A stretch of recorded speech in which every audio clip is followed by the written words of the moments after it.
a brand new episode of The Witching Hour. It is a very special episode because I'm a little hesitant to call this the best of the decade episode because we're not going to give you a straightforward list or anything. We're just going to talk in general about just the really exciting genre stuff that we experienced this last decade. Yeah, I mean, I'll bring up, this is my fault.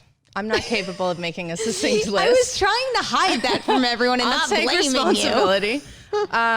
Perri's very firm in her decisions and capable of making a small list of best of the decades. I am not capable of something like that. But I also thought it would just be fun to sort of talk about the decade as a whole and it's always easier to see trends when you're further away than we are, but I certainly think we can still spot some of them and discuss them. And my picks for best will come out through that conversation. Just to give everyone a little explanation of, I feel like why these lists come together so easily for me is I know we go with best of the decade, best of the year and all that for probably SEO purposes more than anything, but my lists are always favorite of the year, favorite of the decade. And what winds up happening is most of those titles usually are the movies that I watch on repeat over and over and over again. So those titles come to mind very, very quickly.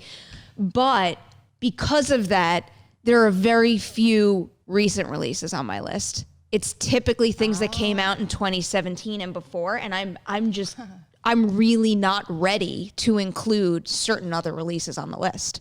Oh, that's interesting. Which is problematic for creating a best of the decade list when technically these last 2 years are included. They sure are. So it feeds into your mentality and why we shouldn't be making a list right now. Decade, right? Yeah. I can't do math. That's probably wrong. I don't know. Don't ask me about math, please. But first, before we even get into that conversation, I believe we have a giveaway for you fine folks. We do. We have a new giveaway. Our December giveaway is appropriately bountiful for the holidays. We have, I really loved how you said that. Good at hosting things. Yes, we have 2 people will win codes for 6 digital downloads from Shudder and RLJE, and they are some good ones. Ooh. Yes. So we have Mon Monsters. I think that was the appropriate amount of Mons. The Wrath, Boar, Christmas Presents, and these 2 I'm super stoked to give because these are 2 of my favorite movies of the year. Tigers Are Not Afraid and One Cut of the Dead. Yes. 2 very lucky people there. So good. So if you have not seen those, you are in for a real treat. I haven't seen 3 of these, but Mon Monsters is also very cool. But yes, so we will have a tweet going out, like and retweet to enter, and we will get in touch with the winner, and you will be watching 2 of the best movies of the year very soon. Can I ask you a random holiday movie question? Sure. Just because when Matt was here while you were in Brazil, we talked about Deadly Games. Have you ever seen it? I think I'm a little obsessed with it now. It's on Shudder, and Matt was explaining to me last week that it's the first time it's being released in the U.S. because Shudder, snatched up the rights to it. Best. You have to watch it, though. You have to watch it. Okay. So whether we talk about it on a Witching Hour, so we could just talk about it casually in the future. I just want you to have all the fun with that movie like we did. I will. No, from 1982. It's like horror Home Alone. Okay, no, I have not. It's the early 80s. And if you in fact Google Deadly Games, it's not even the first thing to come up. Because it has a whole bunch of different titles. I think it's also called Dial Code Santa and a whole bunch of it's got tons of titles and it makes it very, very confusing. But I think it's called Deadly Games on Shudder. Well, your enthusiasm makes me quite excited to check it out. I'm very enthusiastic about that one. All right. So do we want to jump into this conversation? Let's do it. Let's the best of the decade. Let's try to confront 10 whole years in horror. Okay, where do we begin? Well, I want to know, were you actually able to choose a number 1? Is your list without ranked? A doubt. No, really? So my list isn't fully ranked, but my number 1 is a done deal. Can I guess it? Yeah. The Conjuring? Yeah. Yeah. Okay. I don't know. It's just not only...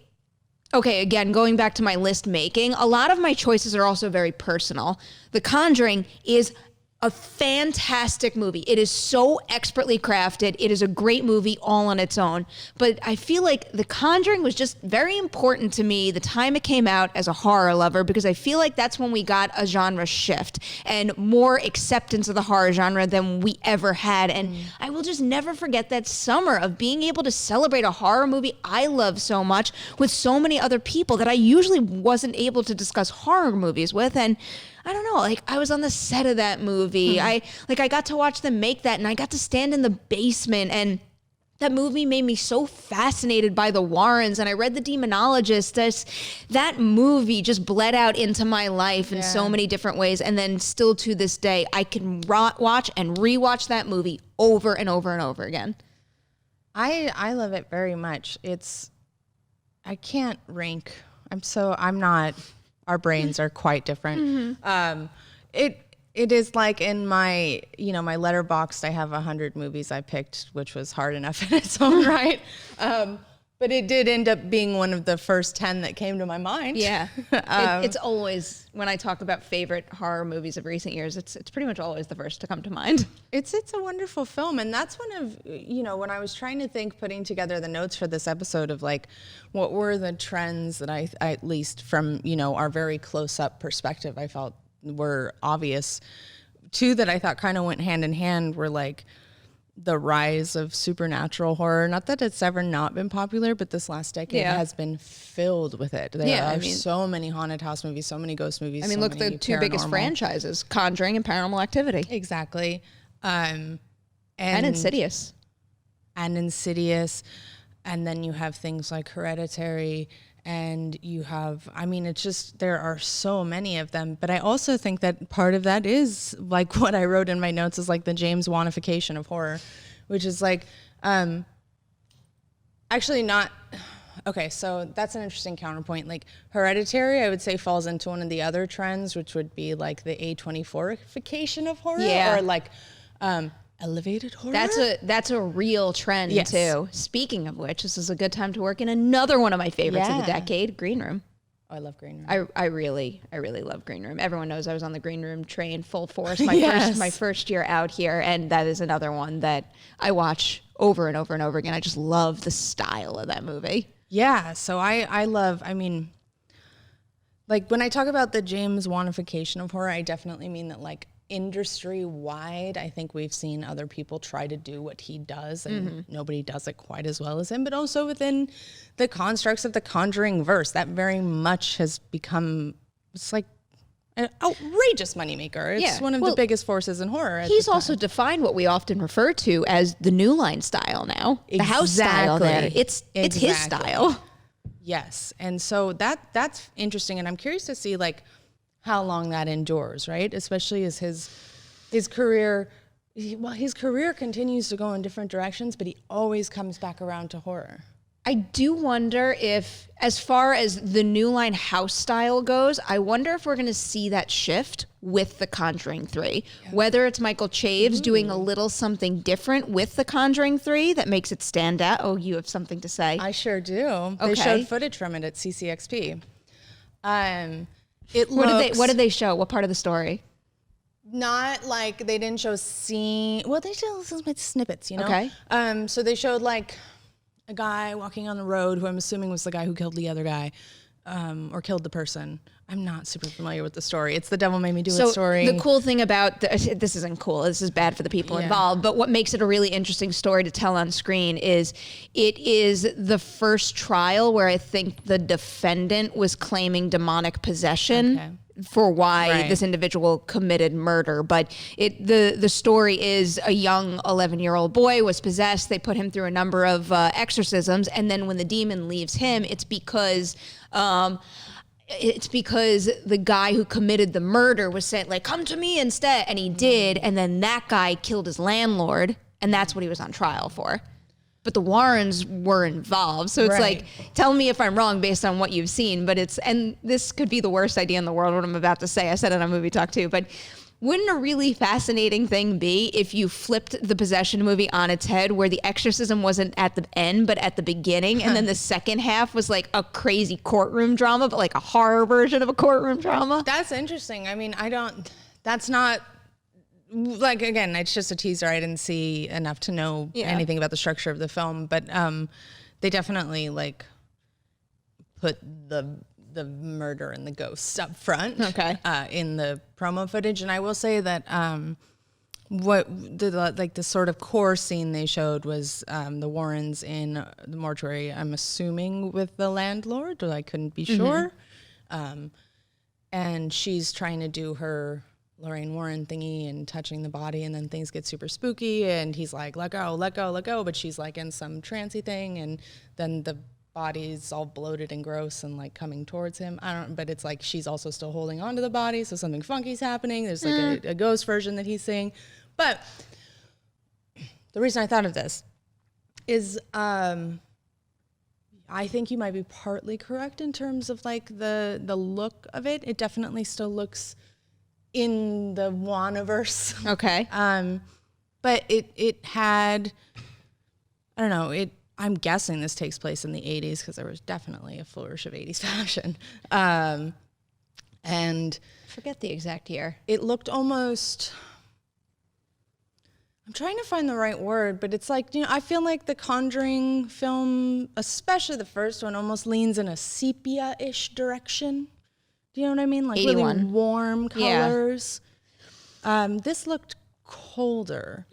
And it looked really well shot. And I think that both of us agreed on La Llorona that whatever you could say about the movie is that it was well directed with probably an inferior script is what I would say. And I really liked how all of this looked. And that's such a shallow thing to say, but I really did. And I did notice that the color tone seemed a little different. So my prediction as far as the future of the New Line house style goes, it hinges on this. I think it's either going to go in a different direction. I also think that the success or the failure of The Conjuring 3 is going to redefine the Conjuring universe as we know it now. I think that is just going to set the tone for the movies that they plan thereafter.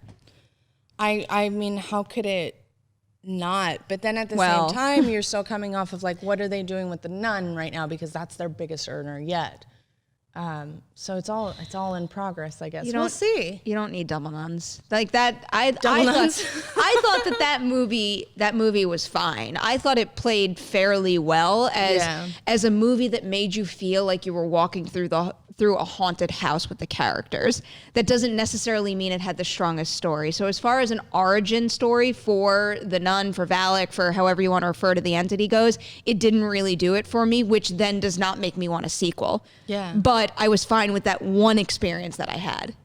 Yeah, but it's gonna have one. I know. Because I know. And for all I know, it could turn out to be an Annabelle type situation where David Sandberg just really wowed me with creation, where I was not into that first Annabelle. I mean, it was a different case with The Nun, where The Nun I kind of liked, and Annabelle, the first Annabelle, I was look at how highly I talk about The Conjuring, and then the next movie after that was damn Annabelle. Yeah. I was pissed. But then Sandberg completely turned that part of the franchise around for me. It's true. It'll be interesting to see in the next decade where that franchise goes and how the James Wanification of horror continues, because he was he was a huge part, whether or not I don't think Saw fits in this genre, the first Saw, but it was a huge part of creating the sort of the torture porn. It was like a co-author with Hostel almost. Well, I feel like that went out of fashion in this decade. So him I and wonder Eli Roth kind of went hand in hand with that stuff. So like, will this version of James Wan's influence go out of fashion in the next decade the way that torture porn sort of went out in this one? I mean, the cool thing would be if James Wan kept coming back, putting new things in fashion. I would love if he's done it twice already, why not another one? Yeah, I have faith. I think he's a singularly gifted individual in giving audiences what they want. But it's interesting you brought up Green Room as like sort of the A24 example, because one of the other things I was thinking was a trend this decade was sort of, and it ties into the torture porn thing, the reversal from like fear of the other to more fear of the self. And like the enemy is us, the enemy is our culture, the enemy is ourself. The enemy is a bunch of fucking racists who lock you in a room. But guess what? They're Americans. They're not people that you go to another country and get tortured by. You know what I mean? Get Out, Us. Invitation, which is on my list. It's on my list. What else did I have in that category? Because there are so many good ones, but all of those would be on my best of the decade that you just mentioned. Yeah, those are firmly in my list. The Purge, like... Oh my God, yeah. Come on. Oh wow, that's like a fascinating conversation just as far as the decade has gone for that franchise. Yeah. I mean, really just... I still can't believe how my opinion on that franchise completely changed. And, I think that the first Purge, the most recent release in that franchise, as far as films go, I thought that was a pretty well-constructed film. I agree. I was not happy watching it. Yeah. And, maybe that was the intended effect, but it's just me not loving that one the same way I loved the first one is just... It's just fascinating to watch a franchise grow with like the real state of the world and seeing how your response to a movie evolves with it. It's just really interesting. Well, I feel like almost the first one, like it helped popularize this whole like the enemy is us thing that I'm talking about. And but it was also made in the fashion of last decade's popular home invasion style movies. Whereas by the time we reached the first Purge, aka the last movie, it has now become a fully 2010s exploration of society and the ills of who we are as people, which is a lot less fun. Yeah. You're right. It is an interesting journey for that franchise. It's also an interesting choice for a franchise as far as appeal goes. I mean, that was a very like a deliberate shift. That was a choice they had to make, you know? Like you had this first movie and then a second movie that, those were horror crowd pleasers. Totally. And then they go a different route. And part of me applauds them for having the nerve to make that shift, even though it turned out not to be for me as much as the first two were. But I don't know. I'm just dying to see where they go with this now. Yeah, I'm interested. And I guess this is not relevant to our conversation. I guess Ethan Hawke's going to be in an episode of the Purge series. Is he really? Yeah. Okay. I feel like I fell off of that. I do this too. I need to stop. Here's a resolution for me for 2020 to stop watching series halfway through after I've completed an assignment and to actually finish the damn series. It's just because we had Jessica Garza come in and she was wonderful and I was very into the series, but you know what happens with what we do, then it's on to my next thing and I have to make time to watch that show instead. I mean, to be fair, like I enjoyed the first season. I haven't caught up on season 2, but I feel like if you had to watch it, you would have. Like, you watched all of Succession, and that was already off the air. That wasn't for work. So if you had to watch it, you would have. Yeah, Succession had a very special, like, obsessive quality to it. Yeah. For me, at least. But in this, like, category of the enemy is me, myself, us, our culture, like the other movies I thought that I really love that kind of fit in that mold were obviously Annihilation, which I think is a perfect film about self-destruction. Black Swan is very much in that wheelhouse. Unsane is like, can I trust myself? Can I trust my sanity? That's a good one. The Killing of a Sacred Deer is like, I destroyed my life. I have to pay the gods. Like, that movie. There's so many visuals from that movie that are just seared in my brain. Oh my God, seriously. So many. I love that movie and hate it. And the Babadook is another one. It's internal. It's inside your house. It's yours. I think the Babadook is probably one of the most effective in that respect because I feel like anybody can walk away from that movie and maybe not directly relate to what Essie Davis's character is going through, but know that like they have a Babadook too. Yeah. And what is that Babadook? Yeah, exactly. I think it's it might be my favorite trend of all the ones I was thinking about. This, I think that like of all the films I just listed, Annihilation, The Invitation, The Babadook, Killing of a Sacred Deer, I would say Hereditary and Midsommar in different ways. Both are, even though Midsommar is about going to a foreign land, it is also about isolation and cultures that destroy themselves and relationships that destroy themselves. Us, Unsane, Black Swan, these are like some of my top most favorites. It is an especially meaty theme to explore too, and it also gives a movie more opportunity to stick with the viewer. Yes. And I feel like in so many cases that's what winds up, like those movies are the ones that wind up on lists. Those are the movies that wind up getting talked about for years and years and years, even well after the release. And, those are also the kind of movies that can challenge viewers to rethink how they behave in life. And when movies have that kind of impact on a movie-going public, that's kind of a special quality to have. Yeah. For better or worse. There's like a power to it too, right? Because like, yes, the other is inherently terrifying. That's very primal and very, it's always going to and always has been that way. But the fear of the self, like, there's no escape from that. The Babadook, it lives, like, you can't, it's there. Yeah. You are you. You will have to deal with your shit. Get used to it.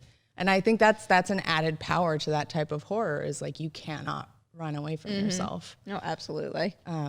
I don't think I've told you that Us has really grown on me over the year. Not that I disliked it. You know, I gave it a positive review, but it's really stuck with me. It makes me happy. I think it's really fun. I just rewatched it because, you know, we're putting together all our top lists and quite enjoyed myself. Fairly certain that is a lock for my top 5. I'm not surprised. I'm feeling very confident in my top 5. I'm feeling especially excited about how many South by movies have really stayed up there, because, you know, we talk about this every once in a while. You have the high of seeing a movie at a South by premiere, but then you got to like rewatch it and really sit with it. And Us in particular just keeps growing on me. And Pet Sematary, I know it's not a popular opinion, but Pet Sematary has pretty firmly stayed in my top 15 at least for the year.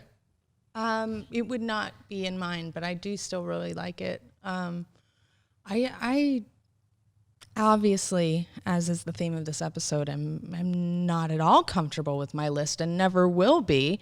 And the idea of 5 in general makes me so angry, because we do 10 on the website, and even that is like, how dare you? Well, I end up making like a legit 10 anyway, but we're going to do the top 5 on Collider Video, and then on my personal channel, I'll do 6 through 10, because I don't know, for some reason, the top 10 feels complete to me. I need 25 a year and 100 for the decade. I stress, that's not how math works. I stress to no end about what winds up on this list, because I do get the feeling that like it's set in stone and like this is a thing that everyone's going to take so seriously. But I feel like one of the things that has made me feel better about looking back on old top 10s is just viewing it as a snapshot of wherever I was at that time. I mean, you could say the same thing about a single movie that you might have loved on first viewing, and then years later you're like, oh, what was that crap? But, you know, like, we grow and we change and our taste changes. So what was your one you told us recently on a recent episode, your one that you were like, how did that happen, when you looked at your old list? It was War Horse. War Horse. That's War Horse was my number 1 movie of whatever that year was. And, you know, as someone who is very sensitive to bad things happening to animals, I was very surprised. It's, you know, admittedly not really a movie that I rewatch very often anymore, but for whatever reason that year I was extremely high on I vividly remember seeing War Horse a number of times in theaters, watching my DVD screener quite a bit, and also like desperately seeking tickets to the stage production. I wanted to go so badly, and I couldn't get my hands on affordable tickets. I was so upset. But then I had the movie, so it was okay. It's okay. That is funny. I mean, that's a healthy way to look at it. And frankly, we should not stress out about these as much as they do. It's not like we're trying to raunch a locket. Nope, jet lag lives. You spoonerismed, and it made me so happy. I don't think you could have said anything better in this moment. I should take really long flights and not get enough sleep more often. You need to watch the new episode of Ladies Night we have coming out with it's not going to be up by the time people can listen to this, but it might be up tomorrow, Friday. But right before we started, I forgot what happened, but spoonerisms like naturally came up and I freaked out. And so the whole opening of it is her singing a Ladies Night song and calling it Nadies Light. And it just like made my day. Of course it did. That is exactly your shit. I'm so glad I could delight. Yeah. You put the good vibes out in the world today. I think people appreciate it. Tell me another one. Another one? Yeah. All right. I want to go with one that you're not expecting. Okay. Actually, you're very well aware of this movie for a specific reason. So one of the first Toronto International Film Festival movies I ever covered in my life was a very small movie called Backcountry. Oh, yeah. It is a movie about, 2 individuals who go on a hiking trip and they are attacked by a bear. It's just like, it is a very, very simple premise. It's a very small movie with limited performers, and it was Adam McDonald's first feature. He also did Pie Wacket, which I think is a great watch, but that movie just, I mean, something of that movie has the Jaws effect. You can't watch something like that and then go back into the woods camping for the next time and feel the same way that you did before, because it's a freaky thing. And that bear attack scene in that movie might also be one of my favorite scenes of the decade. That is just such a well-constructed sequence. It is downright terrifying. And I don't take fears like that with me. I don't really jump in the water and think of Jaws or go into the woods and think of an animal attack like that. But like, there's certain visuals in that sequence that, again, are seared in my brain for life. But that movie is one of those that I watched a number of times. It's a movie where whenever I'm talking about hidden gems, I'm fully confident recommending that movie to anybody. And what was it? Was it my interview with Adam that just kept coming back? This is a weird Collider trivia. Perri did an interview with Adam McDonald for this film, and it is consistently every year since stayed in our top 250 stories of the year, which is very hard to do, even with a brand new interview. So that's very impressive. And actually, I have a new piece of news for you. It's apparently been way too long since we've talked. I watched it. I finally watched it. Sorry, I just got so confused. So I was just looking up Adam's IMDb page, and the movie here is listed as Blackfoot Trail. I was going to bring that up. When did that happen? It's not, that's not something you can really find an easy answer to, because I think it's still Backcountry on Netflix, which is where I watched it. That wasn't always the case. And I've visited this page a couple of times. I mean, I covered Pyewacket, so there's no doubt I was here when I was doing that, and it was not called Blackfoot Trail. I'm telling you, it's, nope, it's Backcountry on Netflix. I'm not sure what's going on there. Okay. But it's good. I liked it. Well, I'm glad we put both titles out there so people could find it. But I really do truly believe that right there is one of the best movies of the decade. Horror movies of the decade. It's really good. It's emotionally effective, and Jeff Roop and Missy Peregrine are great in that. Like both. That's the kind of movie also that really needs that chemistry between the two leads. Yes. To get you super invested, and they just achieved that well beyond any expectations I had. What I really liked in the writing of it is how stupid they are, and understandably so, and how she knows every step of the way she's doing the wrong thing, and this is so stupid, and he's such a fucking asshole, and you still care about them both, and they kind of both know they're being that way. Like, he kind of knows he's an asshole, she kind of knows that they should not be taking this trail. But they love each other, so they're doing these stupid things. It worked very well for me. Pyewacket, I liked. They're both quite mean movies. They are. They're extremely different. Yes. Woodsy. They're both woodsy. They're both woodsy. As far as the woods were very popular this decade, in fact. They really were. The Witch. Cabin in the Woods. Cabin in the Woods is on my list. Oh, that's definitely Green Room is woodsy too. Green Room is woodsy. What's the one I'm trying to think of that would not make my top 100, but I do like quite a bit? Give me a couple of descriptors. It's on Netflix. It just came out a couple years ago about. The Ritual. The Ritual. Yeah, very woodsy. Wow, I'm happy how quickly I got to that. The Ritual is quite good too. It is quite good. There are so many good movies this year. That's what I'm this year. Well, this that decade. Too. But that's what I mean. Like, that's why I freaked out trying to come up with an actual list. Backcountry. I did not expect that, but I like it, and this is something that I was like, I would like to see be more of a trend in 2020s, because I don't think we had enough of them, or creature features. Yeah. And we had some survival movies, like you know how we feel about Crawl on this channel. Crawl's in my top 10. Yes. It's definitely in my top something. I love that movie, and I've been showing everyone that movie, and they all enjoy it. I've been going crazy with it. So lean and perfect. But the only other one that I could really think of, and I'm sure I'm forgetting, so there's Sweetheart, which just came out, which is very good, that people should see. I watched Sweetheart. I didn't love it. Yeah. I didn't love it. I liked it. I thought it was solid. Yeah. But I feel like it was one of those things where it was so hyped up that, I don't know. I was like, maybe my expectations were too high in that one. Yeah, that's the danger. It came out of nowhere for me, so I was floored by it, and I think she's very good. One of the most resourcefully directed movies I've seen in quite some time. He's clearly very, very well directed, with nothing, and constantly giving new levels. And I really liked it. But like aside from that, the only one I could really think of that, because Sweetheart, I adore that movie, but I don't know if it'd make it on my top whatever list. Maybe it would. Krampus. Creature feature? Yeah, that's. I mean, I guess there's an argument to be made for that, but I'm talking more like these survival, like Jaws-y type movies. Like real animals.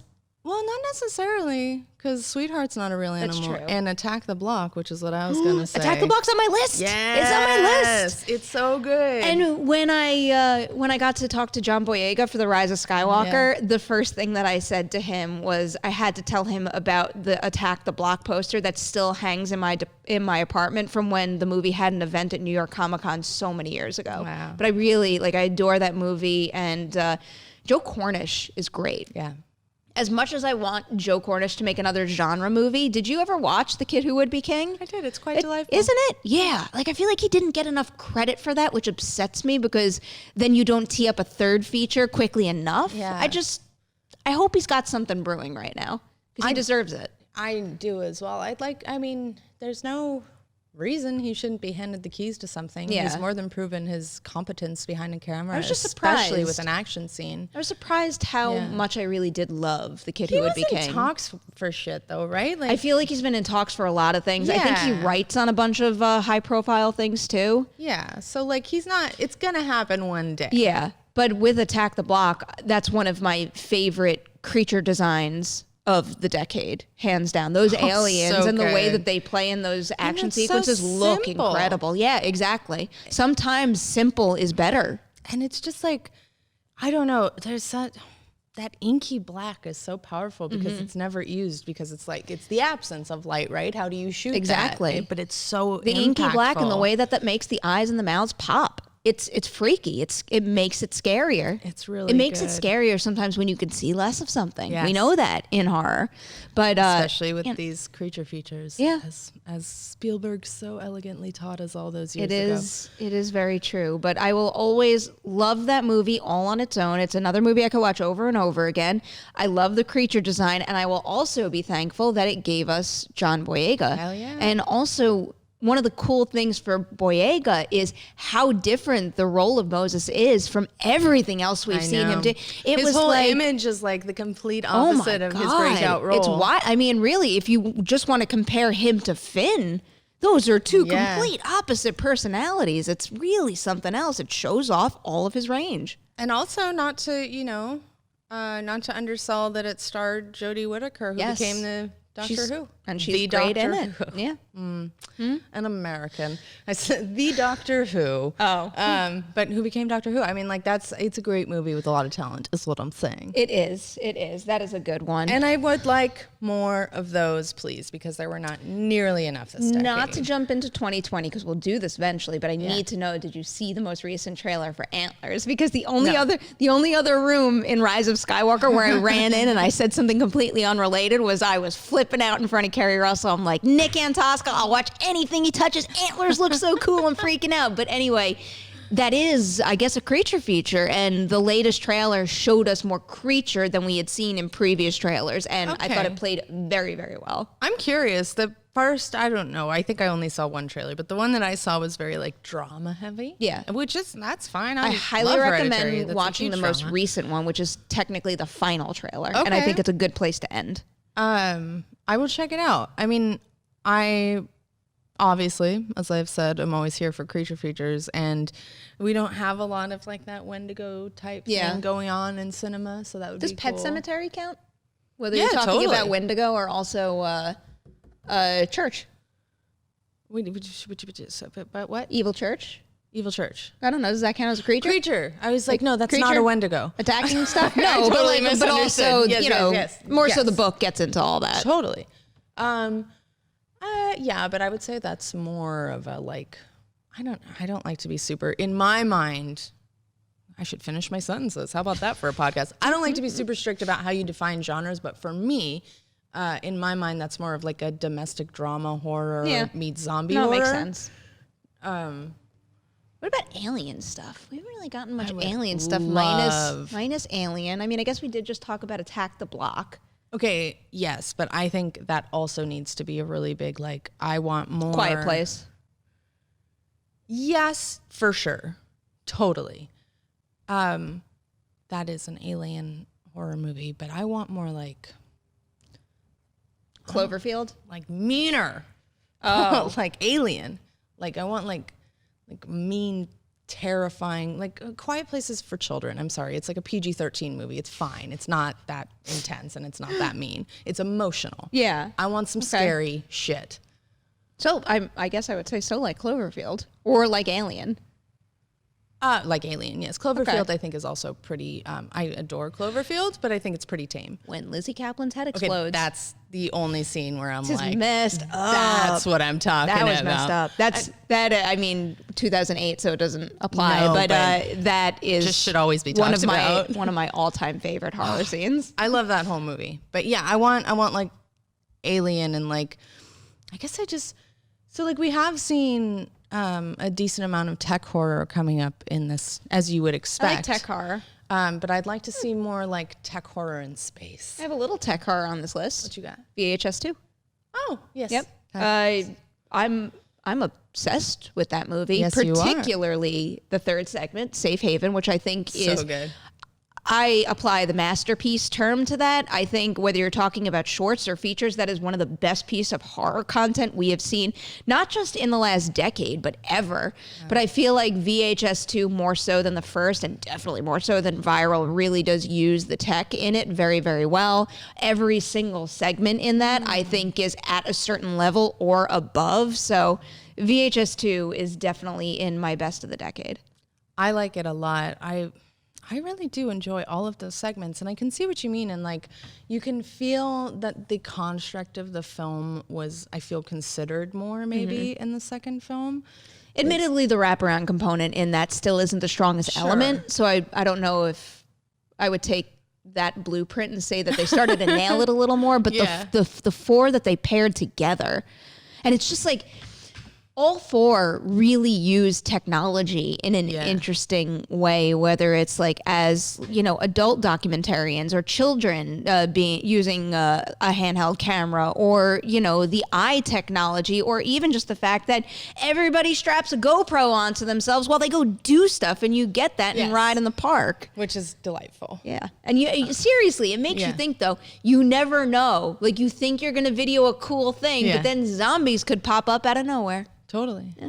Or, I mean, for me, so kind of the reigning king of tech horror has to be Black Mirror, right? But for me, without a doubt, if I was going to try to finagle past the is television cinema debate and just wade right in. Well, Bandersnatch technically is. Is it, or is it a game? What is it, Perry? Who knows? Well, what award ceremony did it recently get a nomination? I think I don't let. I mean, whatever field that was. Yeah. I don't know. I'm just, that's all arbitrary anyway, what's cinema, what's not. But if I were to just ignore all of that discourse and go ahead and pluck one out for a movie, Black Mirror White Christmas, I think, is one of the best. It is one of the best horror movies there. Of the last decade. What's the B one called?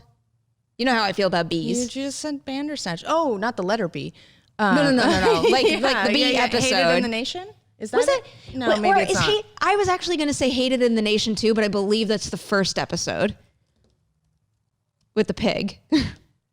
Isn't that the national anthem? Oh no, that's the national anthem. I think you're right. Then it is Hated in the Nation. I can't. I think it is. I'm googling. But anyway, bees. You know how I feel about bees. So there was definitely something about pairing one of the things that I'm truly the most afraid of in my everyday life, a bee, with horror technology that really just like messed with my brain.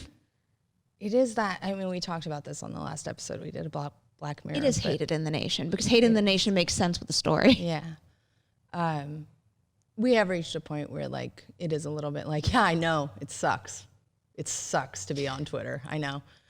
So like the stories are losing a little bit of their impact for me. Did you see what was in the news today that really freaked me out? What? Where parents had just installed one of those little cameras in their kids' rooms, and a hacker hacked into it and voice spoke to the kid as though that person was Santa Claus.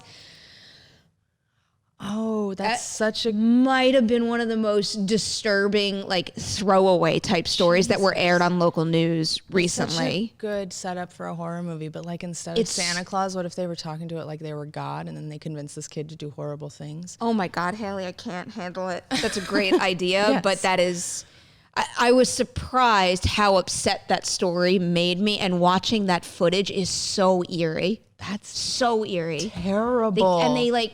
I leave the TV on for Dewey most of the time, but they kept airing it this morning. Oh, like I should have just shut it off, but they kept playing it, and it was really freaking me out. That's horrifying. Okay, there's still gas in the tank yet on tech horror, because that's one of the scarier things I've heard lately. I'm surprised we haven't seen someone use those cameras in a more inventive way on screen. Yeah. Well, that's interesting. Okay, so before we leave behind tech, well, I guess this is an extension of it. I do want to single out Upgrade, which is oh my God, phenomenal. Yeah. That needs to be in the conversation. But like something that kind of is tech adjacent, but certainly didn't survive this decade the way it did the last one, is found footage. That kind of really waned out after a while. I mean, technically VHS 2 is found footage, so we can put that in the mix. It's still in the mix, but it is not a force the way it used to be. No one used it creatively anymore at a point. It was rinse, wash, repeat. And see that I don't really understand that, because found footage can evolve as society evolves, as technology that you have your hands on evolves. I feel like there was more potential, untapped potential there. And, who knows? We do have another Paranormal Activity movie coming out. Maybe they'll go into that a little more. We'll see. I mean, it's in the mix, but it tends to be in the mix earlier in the decade. So like, I would throw in my top 100 or arbitrary number, Paranormal Activity 3, which I think is I think 1, 2, and 3 are great. Genuinely scary movie. Yeah.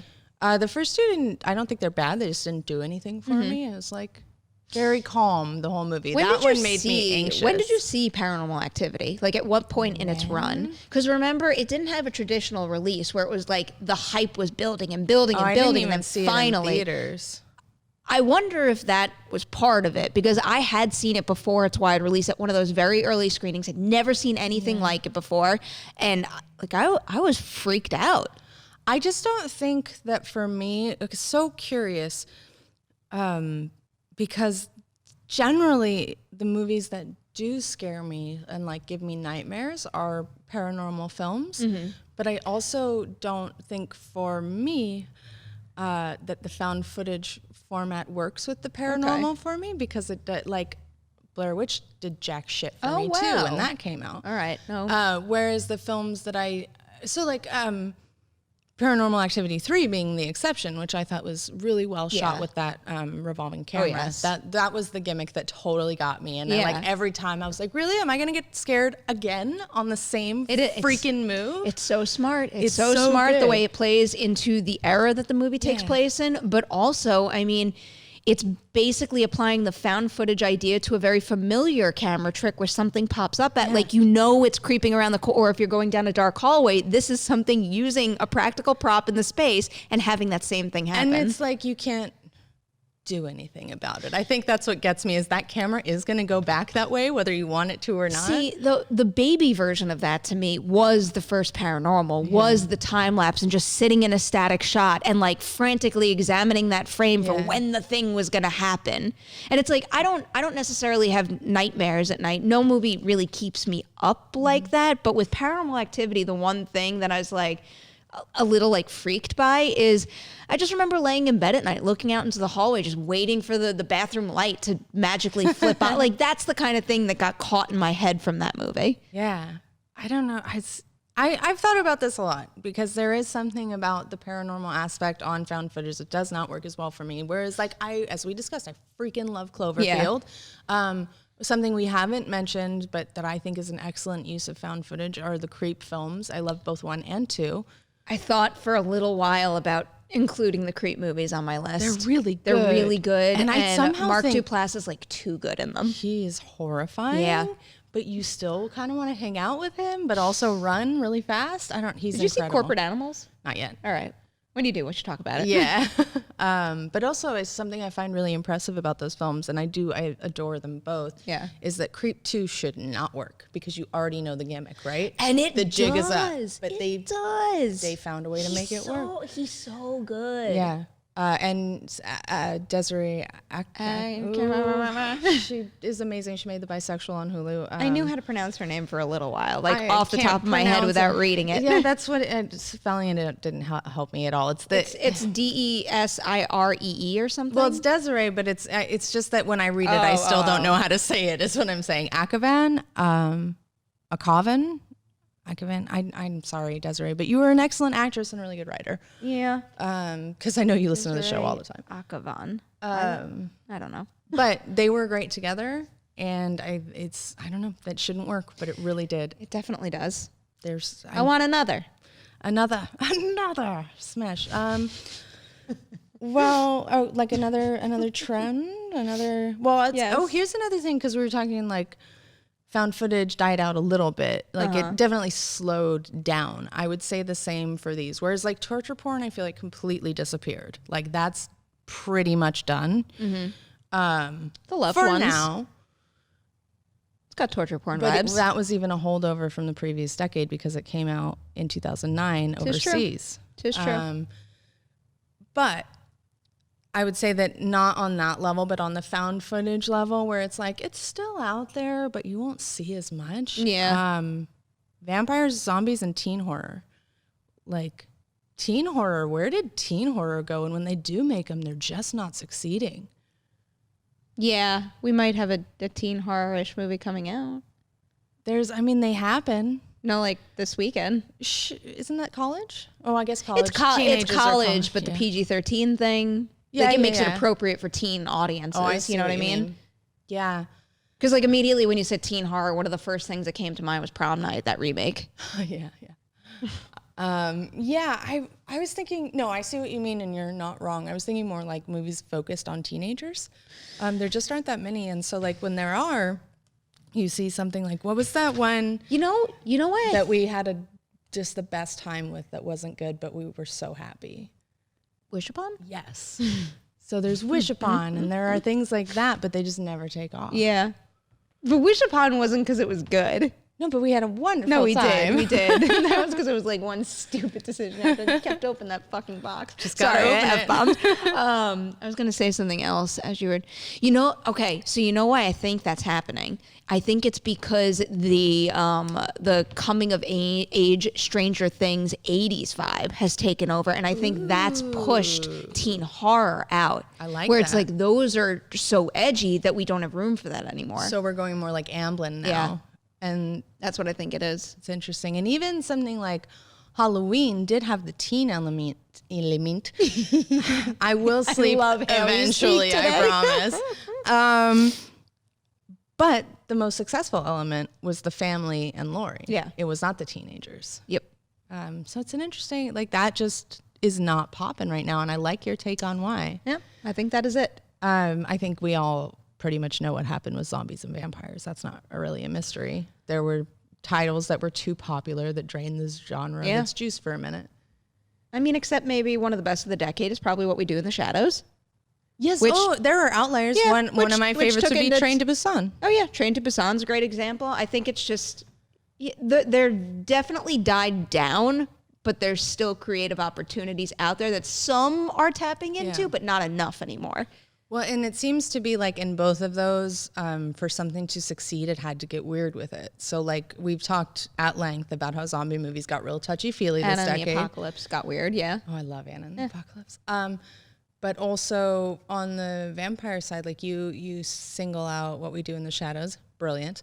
Also, why did it just leap right the hell out of my brain like a little tiny frog that I hate? Oh, that's adorable. What's it called? Only Lovers Left Alive. Oh yeah. So these like they can still embrace the genre, but they can't do like the thing that. I feel like there was something very recently where it wasn't necessarily like promoted as vampire, but it was something with drinking blood, and that's the same the same thing. Well, there's a really, really good one that nobody saw called The Transfiguration that's depressing as hell. Oh, I'm not going to watch that But then. it's real good. I'll take a pass. It's the holidays. I don't need to get depressed right now. Yeah, maybe watch it in like February. I don't know.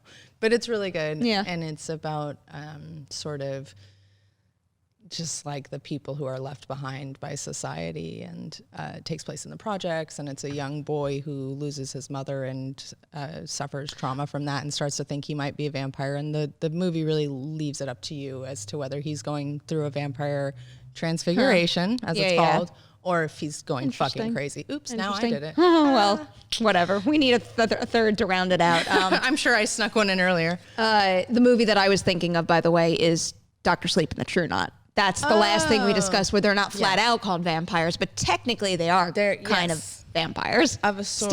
Steam instead of blood, you know what I mean? Soul-sucking child murderers. Let's get a True Knot movie. I'm not going to stop talking about that. I don't care how little money Dr. Sleep made. Think that shit I want it. Sunk. Do you see any of these creatures making a resurgence in the decade? Absolutely, all of them. I guess you just need one massive hit, and then all of a sudden. I think that vampires are not going anywhere, as they have not gone for hundreds of years. They'll go in and out of fashion, as they always have. Some Anne Rice will come along to revitalize them in a new fashion, be it on screen or in books or whatever. There's always a new take on them. It's Anne Rice, it's Buffy, it's Twilight. It's, you may not like all of them, but there's always somebody who brings in a new generation. I think the same is true of zombies. I don't think that we'll see zombies become a force in cinema again the way they were in the early 2000s until The Walking Dead is off the air, probably. I think The Walking Dead in particular. I was going to say it sucked the life out of that whole genre, TV or film, but I keep hearing from people that show has gotten so much better. And as tempted as I am to jump back in and catch back up, like I was burned for so long and I was so exhausted by it. It's very difficult to get me to press play again. I don't think I'm ever going to do it. I'll watch an episode. Yeah. Sometimes I'll chill with my mom. She still loves it. I'll watch an episode. I'm like, yep, that's the show. Still the show. And I think I've tapped out on that show. I do think, I think all of them will come back, except maybe torture porn. I don't know if that was like a limited time offer, sort of based on our international relations at that time. I mean, we are getting another Saw movie from Chris Rock. I'm so curious. I'm fascinated by it. I don't know what that's going to be, but Jigsaw didn't do much for the industry and didn't do much for revitalizing torture porn. So who knows? Maybe they'll put a fresh spin on this new one that'll bring it all back. I hope so. I hope they make it a detective story again, which is what made the first one work so well. Is essentially it was a noir with flourishes of ultraviolence. That made the first one work well, but then the whole detective angle just spiraled so wildly out of control. I completely lost it with that. I only like the first one. Yeah. So the second one's I do kind of like the second. Yeah, I kind of like the second, and admittedly, I like the fifth. All right, I don't hate the fifth. Yeah, there are moments. Do we want to hit any other trends? I'm trying to think if there's anything I've forgotten. I feel like there's, that I knew there was something that was right here because we kept bringing up examples. Horror comedies had a massive decade. Yes. And in the Apocalypse and What We Do in the Shadows. Very good call. Mentioned. Yes. But also ones that I love, The Final Girls, One Cut of the Dead. The Final Girls is so good. She's adjusting her list. Yes, it's one of my absolute favorites. Figure out where it goes after. Absolute Damn, favorites. I can't believe I forgot to put that on the list. Final Girls is great. Adore that film. Adore it. Cabin in the Woods falls into that category. Cabin in the Woods is 100% on my list. It's just, I don't know. I think it's great for a million reasons, but one of the things that excites me about it most is that it's also a movie that celebrates genre. Yes. And when you love genre like this as much as we do, that's infectious. Yes, I love that movie. And it's like someone recently asked me, what movies you would recommend to horror naysayers, someone that's like, it's the same crap over and over, just jump scares and cheap stuff. Yeah. I think that I might recommend to someone who has that mentality A Cabin in the Woods because, one, it's a great movie all on its own that can stand on its own 2 feet with very clever storytelling. But because so many different subgenres are represented in it, maybe that could then lead that person to explore others as well. Yeah. I don't know. I don't know. Hopeful thinking, I would maybe. recommend that they shut their rude mouths, but that's just me. I really do think it's been a special time for horror comedies, and I hope that continues because it's like, Midsummer I consider. Yes, very Sorry, fun. TV, I have to. Oh, it's fine. TV also existed and I think was very, very important in helping horror become mainstream. Something like The Walking Dead or American Horror Story. Without those two, I don't think horror reaches the audience it did in this decade. Speaking of Evil Dead 2013 is on my list. I like it a lot. I really, really, really love that movie. That is the most beautiful gore I've seen all decade. It's intense. It's wild. It's so intense. It's like, I have watched that movie more times than I can count, but when you still get to those gory set pieces, I still am like, no way. Yeah, like, I know. Every freaking time. I really do. I like the stuff, so like I could go on and on. The stuff in the kitchen, the stuff with the top, like I freak out every single time I watch it. I can't remember. Like, this is the thing. When I try to remember my first time watching it, because I was freaking out so hard, I think I combined like multiple scenes in my head into being just one massive freak out. Because I'll be like, the part with this thing, and then when this, I'm like, no, those are completely different scenes in the film.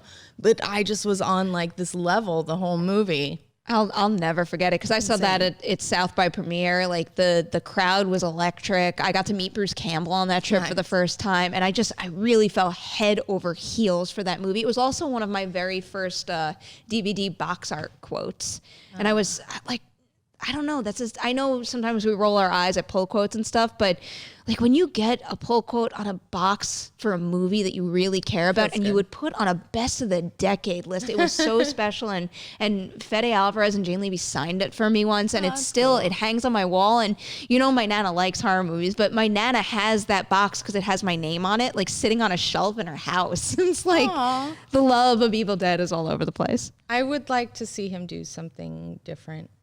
I didn't care for his second film, but I hope he makes another good horror movie because I really like Evil Dead. What movie didn't you care for? The other one he made. Don't Breathe, or yes. Oh, really? Yeah, I don't like that movie. Oh, Don't Breathe was borderline in the mix here too. I really love Don't Breathe too. I thought you were talking maybe about Girl in the Spider's Web. I forgot about that. Yeah. No, that's why I got a little confused. No, I'm fine with that movie. I don't really have a feeling on it either way, but I don't like Don't Breathe. The Craft is good, but I found it appalling. Okay. It upset me in some visceral ways and not in the way you want horror movies to upset you. Like, I don't need to go to therapy afterwards. Thank you. Should I name drop some of these other titles? Yes, here? I feel like we're going to have to rush through because we are chatty little ladies. One in particular that I really want to shout out here is Sinister. So when it's very difficult for a movie to really like creep me out to the point that I take it home with me. Paranormal Activity did do that. Yeah. Then the next movie after that to achieve the same was Sinister. Those tapes, that's very upsetting. That's some of the most effed up horror movie stuff that I've seen in the decade, no doubt. But also, the idea that if you see Bagul, like he'll come for you, like the image of Bagul practically conjures it. So I was on Twitter, and I think it was Scott Derrickson. He was doing like a giveaway with trivia and stuff, and I won, and I got a signed poster of Sinister signed by Scott Derrickson and also Jason Blum. And when it came in the mail, I was almost a little nervous to put it on because it has Bagul and blood on it. So, I mean, obviously it's on my wall, but it's like the thought crossed my mind. Well, also we should not talk about the decade without pointing out the importance of Blumhouse and what they did for the genre. God, so true. And launched so the true. careers of so many genre filmmakers from Scott Derrickson. Well, not launched. He did a very good film before that. Gave them a bigger platform than they might have had before. And is hugely responsible, I think, in part for just as much as The Conjuring for that sort of James Wanification. Oh, without a doubt. I mean, they are the Purge. Like that's their franchise, and they have so many others. And Insidious, I don't know that The Conjuring happens without Insidious to be there as sort of his calling card as a ghost movie. Insidious is definitely on my list also. Insidious, I mean, like Tiptoe Through the Tulips was never the same ever again.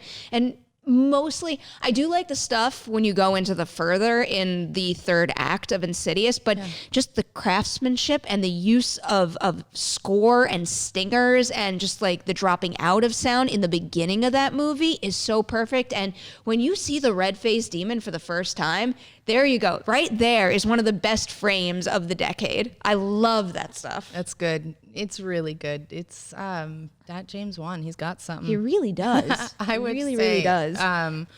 For me, this is going to come as a surprise to zero people, but something I enjoyed seeing happen and I would like to see more of. Can I dance horror? That's very specific, but yes.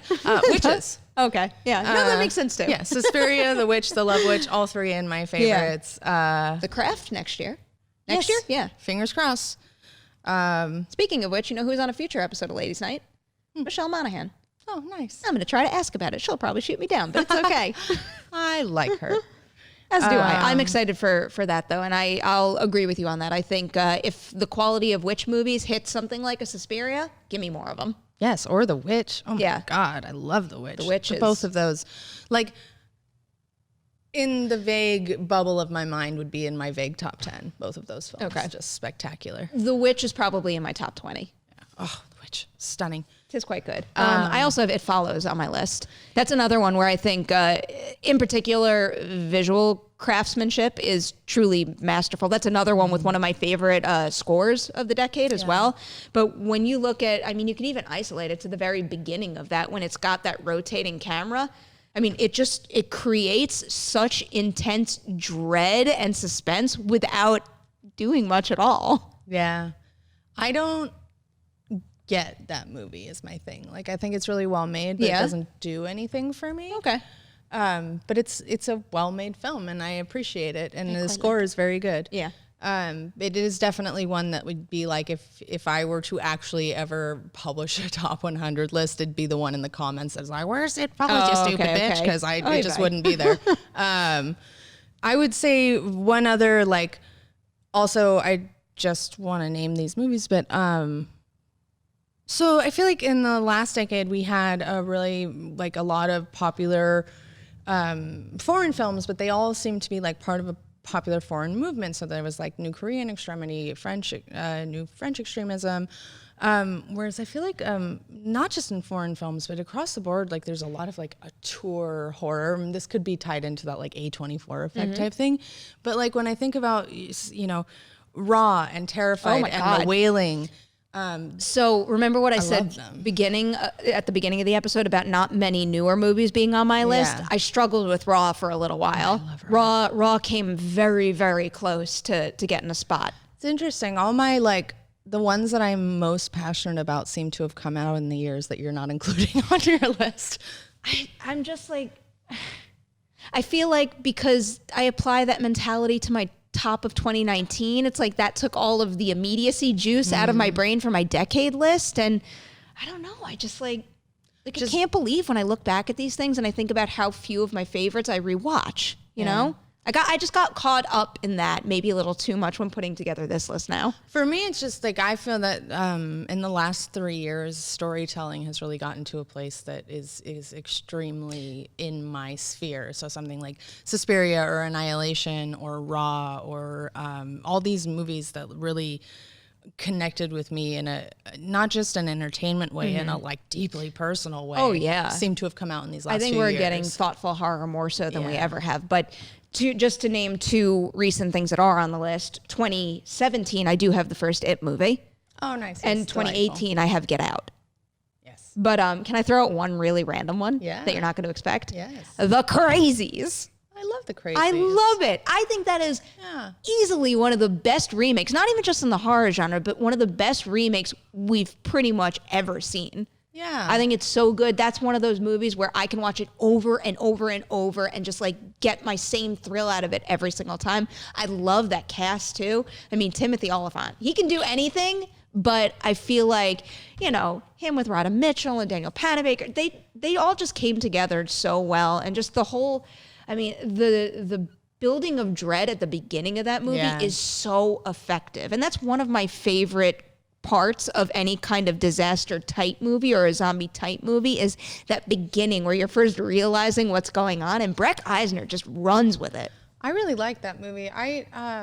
It's funny, and I'm not surprised to have Googled it and found that it came out in 2010 because I think my brain always lumps it in with the previous decade. It feels like the previous decade. Right at the beginning. Also, one of the best trailers. Go watch the Crazies trailer. Okay. It is easily one of the best ones ever put out. This movie feels to me like a sort of the best version of the films that were inspired by the Dawn of the Dead remake. Like a sort of tailwind of that trend in filmmaking. And I love it. I also, Timothy Olyphant, have to echo that. I just can't not repeat his name. And I'm forgetting Joe Anderson. He's the fourth. He was excellent. And he's great. He's great. Oh my God. And speaking, I'm going to do a little 6 degrees of Kevin Bacon here to tee up our next episode or one of our next episodes. So you guys know we're really excited about Erlinger's Into the Dark episode. We're going to have him here and we're going to have him talking about it, but I believe, are we having him paired with the director? It's not confirmed yet. Not confirmed yet, but let's just play it anyway to tee up the future. So we would like to have the director of the episode in as well, and it just so happens that director directed The Ruins, Carter, which was starring Joe Anderson. So it's it was all meant to be. Carter, come on in. We love The Ruins. Yeah, we both do. love The Ruins. I'm obsessed with The Ruins. So when I told my mom that Carter might come on the episode, she's like, "You have to tell him it's my favorite movie." I'm dead serious, though. That's intense. I know. That's a choice, isn't it? I feel like the only one I have not mentioned that I will kick myself forever would be I Saw the Devil, which I am just head over heels in love with, and is one of the best film endings I've ever seen in my life. Okay. Rarely have I been so satisfied. I would say it's up there with Whiplash in terms of just yes, that's how you end a movie.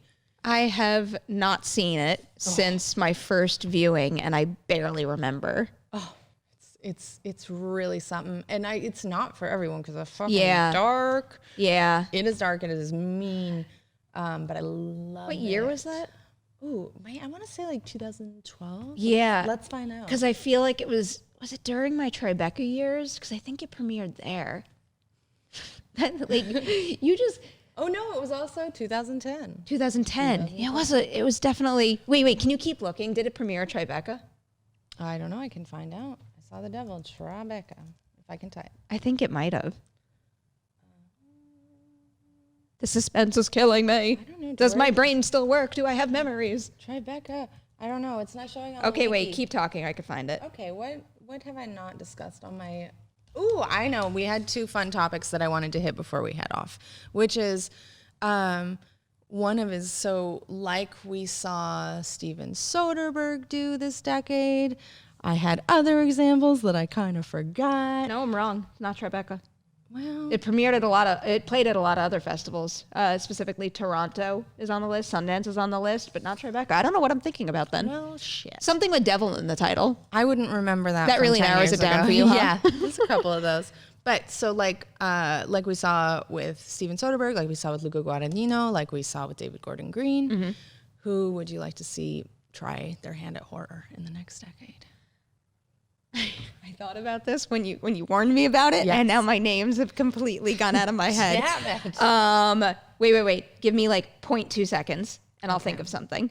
Well, I can I'll remember the person that I wanted to bring up that I was all excited about. Maybe my number one would be P.T. Anderson. It just feels like it needs to happen. Ooh, okay. I need that movie. For some reason right now I'm thinking about the reverse. I feel a little more strongly about Ari Aster getting his fingers in every other genre. I want to see an Ari Aster I don't know, family comedy or something. I would love to see that. I think it would be very funny. Or an Ari Aster Marvel movie. I just want him to be in every genre where you wouldn't think he would be. I don't know if I want to see an Ari Aster Marvel movie, but I do want to see him. I want to see an Ari Aster musical. I want to see him do anything that's really technically demanding. So I'm looking at some of my favorite movies of this year. This is where I was coming up with names that I should have written down and didn't. But one of the first ones that really stuck out to me was Greta Gerwig. I don't know. She just brings such like texture and cast chemistry to all of her movies that I think that would make for a very rich horror story if she found one that really spoke to her. Again, I'll bring up Antlers. I am very excited that Scott Cooper is jumping into horror. That's something we will get in the immediate future. Right now, other than that, I mean, Trey Edward Schultz has already been in horror, but I'll always welcome him back with open arms because I love It Comes at Night. I would like to see, especially after Nocturnal Animals, Tom Ford do something real spooky. I loved Nocturnal Animals. And it's dark. I know. Violent and gruesome, but it's just on the other side of horror. And I want him to go all the way. I think I have my answer for this. Rian Johnson. Oh, yeah. Because Rian Johnson can do anything. Yeah. And I feel like, you know, even though sometimes certain ideas may cross over, all of his movies are so different. Yeah. I feel like he would seamlessly transition into horror. I thought about that one too. I want to see him make every genre, frankly. Yeah, just so because would I like I. what he brings to genre. I also, and so these two come with like a caveat because they do make psychological horror movies, but I want to see them make like a full on like, what? No, an idea came to my mind, and then I wanted to not cut you off. Okay. So I like physically held myself back.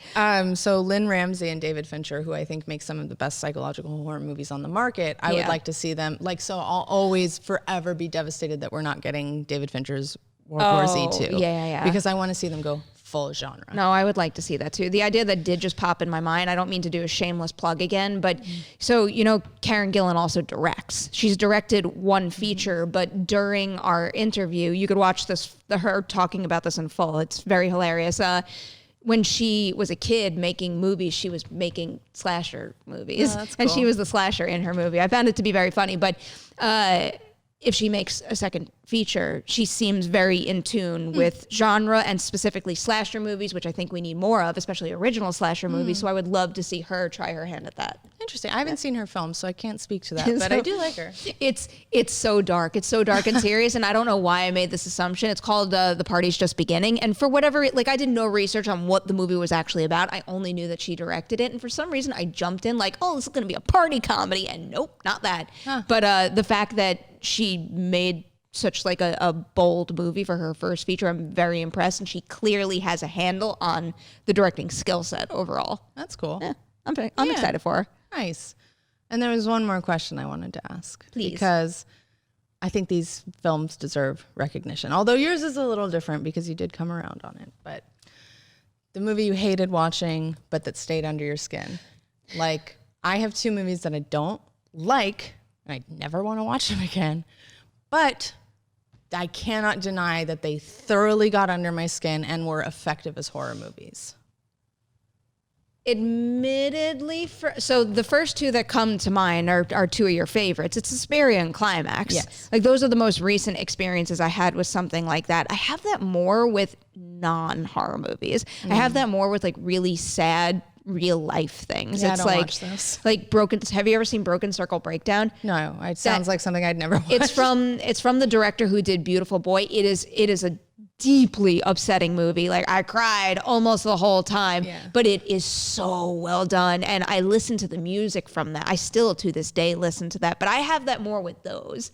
Yeah. Because it's like, honestly, even though there's a bit in Climax that makes me very upset and uncomfortable, I've rewatched it. Yeah, you tend to come around and enjoy them. Because I know you were saying like your famous example being The Invitation. Oh, yeah. But now you love that movie. I still hate these movies. Or I hate I don't hate them, but I don't want them in my life. See, but it's like, even though I walked out of both Suspiria and seeing Climax and saying, you know, those were great, but they weren't for me. I didn't hate them. Right. I don't think I've ever, except for The Invitation, I don't think I've ever had a situation where I walked out of something saying like, I hated that. And then all of a sudden grew to appreciate it. And really, I think The Invitation is one of the few horror examples I could think of. Again, not saying I appreciate these movies. I'm saying they did their job well, which is Mother. Yeah. Absolutely unacceptable. I think I'm still having an anxiety attack from that movie. Okay. Again, I didn't hate it, but I don't know. I wasn't that into it either. So the thing about Mother is I grew up very religious, so I got it way too soon. And I was like, yeah, it's the Bible. No, I understand you're doing the Bible. And then there was like another hour and a half of him being like, do you get that I'm doing the Bible?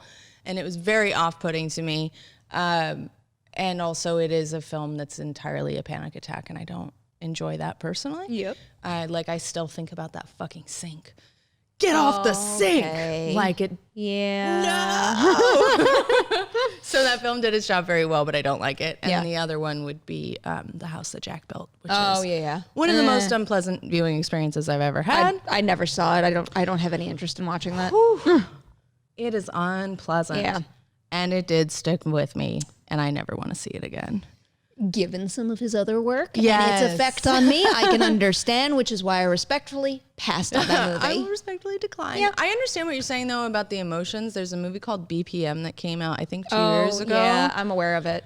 That's a similar, like, emotional terrorism I don't need in my life. It was one of those things where because it was an awards consideration that year, I like ran up to the line and then I'm like, nope, I'm gonna not do that to myself right now. It's one that I had to, like, being in the Queer Critics Guild, I was like, you have to, or association, I don't know why I always say guild, like we're fancier than we are.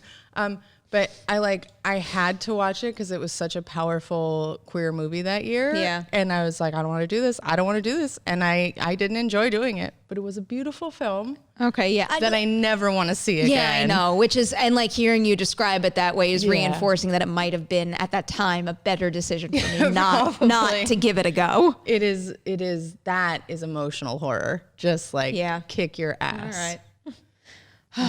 Horror comes in all shapes and sizes. I guess that's it. I guess we've gone way over, but what are you going to do with a best of the decade episode? A lot of movies. It was a cool way to have that conversation too. Thank you for planning out all those questions and themes. That made for a really fun way to go about it. Thank you. I'm assuming we are going back to like the regular format for our best of 2019, which is right around the corner. Probably. We'll see what I throw in, what curveballs I throw in. I'm all for a Haleigh curveball. We talked about our favorites of the year so much. I would hate to just repeat ourselves. Fair point. All right. Also, we didn't bring up Scream 4, which, needs to happen. I would also say The Guest needs to be mentioned. The Guest is great. I would even throw in Your Next. I enjoy Your Next very much, but I prefer The Guest. Okay. No, so do I. The Endless I would need to mention. I'm just like, what did I mess up?